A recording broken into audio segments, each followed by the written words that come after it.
welcome to Lutherans Alive. My name is Gregory Held, and this is the program that brings you the story of Lutheran Christians and their ministries in southwestern Pennsylvania. With us today is Pastor Blair Morgan, Director for Evangelical Mission from the Evangelical Lutheran Church in America, working here in the southwestern Pennsylvania Synod. Blair, welcome. It makes it sound like you've been somewhere else and come to be with us. But we're going to give you a chance to talk a little bit about how you've moved into this new position and let people know that you've been really a part of the Southwestern Pennsylvania Synod for quite some time. Absolutely. First of all, maybe describe for us what the position Director for Evangelical Mission entails, and then we'll talk a little bit about your move into that position.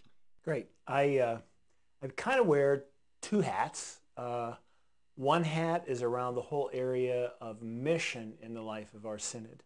And I usually talk about it in terms of mission development, where we are looking, I'm called to be a resource to the life of our synod for congregations and their pastors around mission development. Congregations across our synod are struggling with how to better accomplish their mission, how to strengthen the effect of the gospel that's going on in the life of their congregation, and how they can reach out beyond their congregation. And in fact, even as we have adopted priorities in the life of our synod around three phrases: stay with, raise up, send out. Those phrases are a part even of how we can stay with congregations and helping them to strengthen their own identity and helping them to, for us to work together as synod staff and congregations, as congregation to congregation, together in the life of a congregation. Raise Up is just trying to provide additional resources for people to learn better how mission might be accomplished.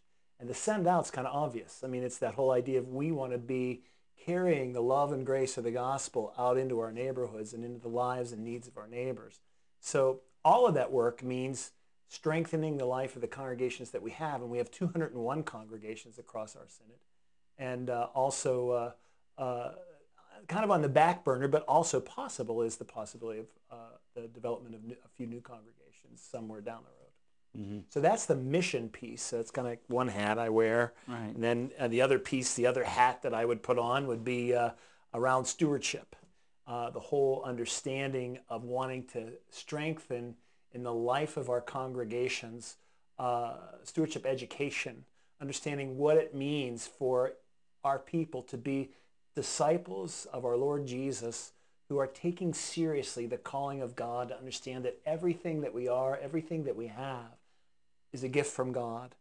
To see all of that as something that we are then called to responsibly use to the glory of God. And so there are challenges from the world, because the world tends to talk about it in terms of ownership, that if it's mine, and I can do with it as I well please. Right. Stewardship is the perspective that says it's God's, and we've been given it to be using to God's glory. And we have to help people understand how that works. And other aspects of that sometimes come around the whole idea of not so much emphasizing accumulation and how big is my pile, and that's how I'm worth something, is by all this that the world would tell us is that's our wealth and that's how valuable we are. But beginning to understand that the real sense of what the economy of God is the whole idea that we need to be people who are making a difference with what we've been blessed with, that the real impact is what we do with what we've been blessed with, and not so much how much we've piled up or kept, all this stuff that is ours. And so working in that whole area is another piece of this. So those are the two pieces that are part of this. The ELCA has moved into this perspective of a director for evangelical mission with the idea that before we had deployed staff from the ELCA, one staff responsible for the whole area of mission, Helen Harms was her name, and she had 4 synods that she had to relate to. Then other staff person responsible for 3 synods, Pastor Bob Newfer, had 3 synods he had to relate to. And this is kind of moving in a different direction of moving towards having a person responsible for these two areas in one synod. In a more focused area with the 201 congregations. That's the hope, and that's part of what I felt like God was moving in my heart as I considered this call. I've enjoyed being a part of the Southwestern Pennsylvania Synod for a long time, and that rather than trying to be all over Pennsylvania or even Pennsylvania and West Virginia, trying to focus on our synod seemed like an interesting opportunity. And as you said, you've been a part of the Southwestern Pennsylvania Synod for quite some time now. It's not that you were placed in an area that you're totally unfamiliar with, where you've got to get to know the area and many of the congregations as well.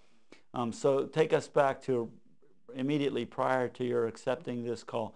You were pastor at Bethlehem Lutheran Church in Glenshaw for how long? 19 years. We came, I had served a congregation out of seminary for 12 years near Toledo, Ohio. I had grown up here in Pittsburgh, but my first call was in Ohio. And my wife and my two kids and I came back to Western Pennsylvania in 1990. So we were at Bethlehem Glenshaw for 19 years. Again, the opportunity to have a wider influence or to affect the mission of the church in a new way from a different perspective was something that was exciting, intriguing, of interest to you. It was. I had a wonderful experience at Bethlehem, and if there's any aspect of this that I would say I carry a little bit of missing in the midst of it, it's that regular connection with a congregation that I enjoyed for 19 years and the people that are there.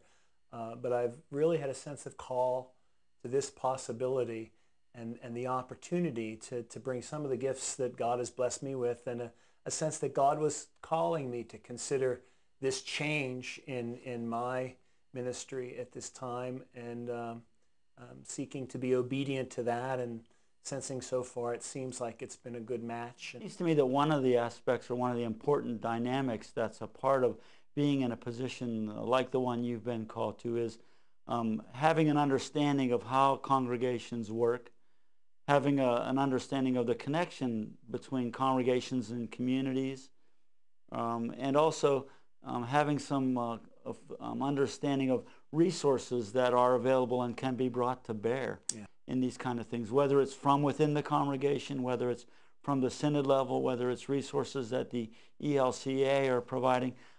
That's an important part of being in the kind of a position you're going to be in. As I still go out to congregations in these early stages of this call, I've also tried to familiarize myself with the possibilities of the different tools, we're calling them, that could be available in the life of a congregation and for pastors as they seek to face the challenges that our congregations face across this southwestern Pennsylvania. The two areas that you've described for us that are a part of that really can be interrelated and kind of mutually support each other, can't they? That's been the interesting part of this, Greg.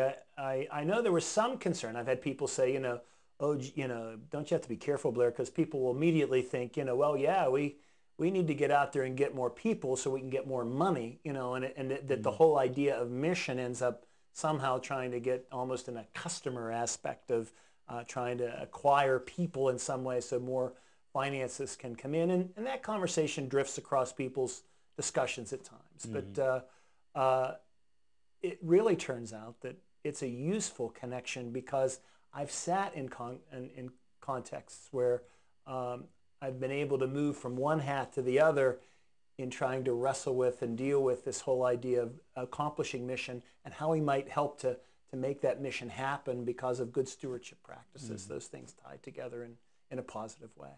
What we hope to do today was to give you a chance to maybe share an experience or two where you've actually had the opportunity or begun to at least work with some of those very same principles. We have to take a short break. Maybe when we come back we can look at one of those. Right. Great.